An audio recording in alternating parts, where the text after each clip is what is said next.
Di muna ako magbabayad ng utang kasi nga hindi pa nag-mature yung utang ko. Okay ba siya? Depende.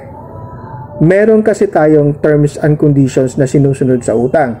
So kung ang sinabi doon is lump sum, meaning isahan lang yung pagbabayad ng utang natin, so okay siya na babayaran natin on the maturity date.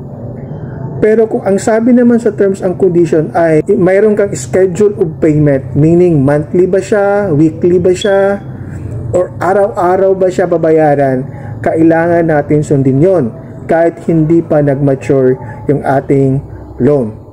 Bakit? Kung hindi natin siya susundin, ang mangyayari sa yon, magkakaroon ka ng penalty. So, aside from the interest na binabayaran natin, may dagdag pa yan na penalty. Magiging mas mahal na lalakip yung tubo na binabayaran natin.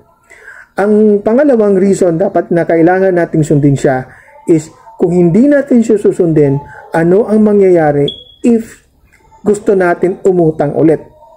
Hindi na tayo makakautang basta-basta kasi nga hindi tayo sumusunod sa kondisyon ng utang, sa agreement natin.